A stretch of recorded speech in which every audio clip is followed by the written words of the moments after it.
Franken Sam worked so well in Ukraine, the U.S. wants it for base defense. Privyet Druzy, Wes O'Donnell, veteran of the U.S. Army Infantry and the U.S. Air Force, and I speak Russian. Today we're talking about Ukraine's Franken Sam for air defense and how the United States said, dang, that's working so well, we want a piece of that action.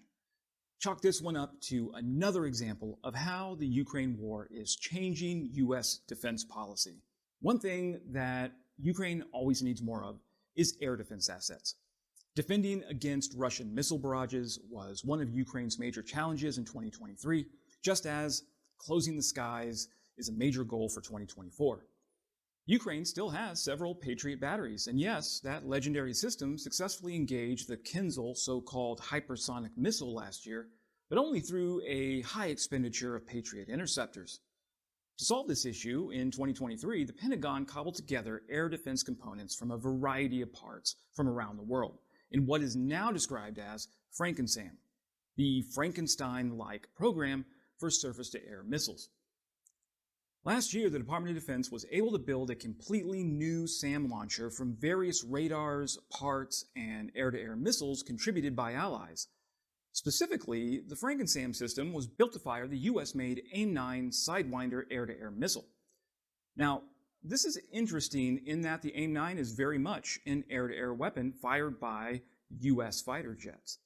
In fact, in February last year, an F-22 Raptor operated by the United States Air Force used a single AIM-9X missile to shoot down a suspected Chinese spy balloon off the coast of Surfside Beach, South Carolina, at an altitude between 60,000 and 65,000 feet. Actually, Franken Sam isn't the first time the AIM-9 has been fired from the ground.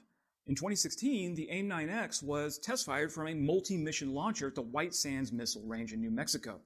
At the time, the missile experienced severe problems with overheating, which the Army claims to have solved. The AIM-9 performed so well in the air that the Army figured it could be reconfigured to help protect the U.S. from the growing cruise missile threat. What's more, in 2019, the AIM-9X Block 2 was test-fired from the National Advanced Surface-to-Air Missile System, or NASAMS, at the Andøya Space Center in Norway. For Ukraine's Franken Sam system, the launcher uses the AIM-9M, an upgraded version of the AIM-9L that has better background rejection and infrared countermeasures discrimination, and a low-smoke motor to reduce the visual signature of the weapon. In the 1991 Gulf War, the AIM-9M had an 88% success rate. As for inventory, Raytheon, the missile's manufacturer, has supplied the U.S. military with 150,000 AIM-9 Sidewinder missiles of all variants. And that's just in the U.S. Other NATO allies have tens of thousands more. Suffice it to say, there is plenty of ammo for Franken Sam systems around Ukraine. Last year, the DoD also started integrating older AIM-9 Sparrow radar-guided missiles into Ukraine's existing Soviet-era Buk surface-to-air missile systems. Now, with the benefit of hindsight, we know about 3 Franken Sam configurations being fielded in Ukraine. Buk M1 with a RIM-7 Sea Sparrow. The first official photos show a Soviet-era Buk M1 system, which has a NATO reporting name of SA-11 Gadfly, adapted to fire the radar-guided RIM-7 Sea Sparrow missile, previously used for point defense on NATO warships. The second configuration employs heat-seeking AIM-9M Sidewinder air-to-air missiles in an ad hoc system. Patriot S-300 Hybrid. The third, more speculative system combines U.S. Patriot missiles and launchers with elements from Ukraine's S-300, NATO reporting name SA-10 Grumble, potentially including its radars. The Franken Sam's effectiveness in Ukraine is undeniable. Within 2 months of arriving in Ukraine and less than 2 weeks of operator training, these systems demonstrated their full range of capabilities, providing an immediate impact on the battlefield.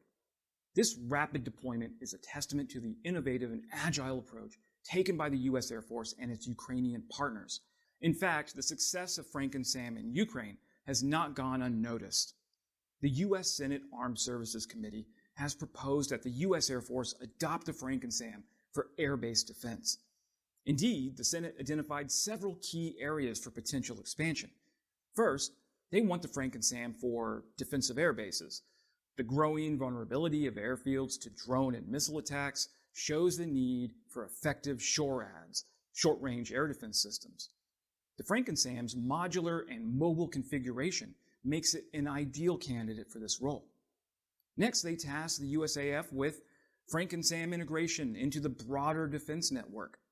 FrankenSAM's ability to integrate various missile types into an open architecture fire control system is a significant advantage. This capability allows it to be incorporated into larger, layered air defense networks, enhancing overall protection against a wide range of aerial threats. Finally, there are the obvious use cases in U.S. expeditionary operations. The U.S. Air Force is increasingly involved in expeditionary operations in austere environments that require rapid deployment and flexible defense solutions. The truck-mounted configuration of the FrankenSAM can be easily transported and quickly set up in various environments, providing a reliable defense against immediate threats.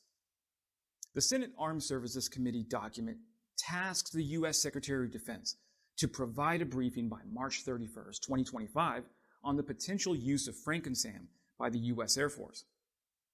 This includes examining how the system has been used in Ukraine, any additional resources required, and how the U.S. military could exploit this capability in other theaters.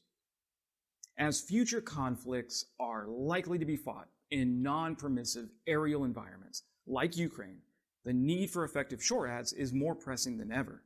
Not only is this extremely cost-effective, but it allows the U.S. to pivot more quickly to emerging threats, all thanks to Ukraine's lessons learned. Stay frosty and stay tuned. Glory to Ukraine. Glory to the heroes. Slava Ukraini.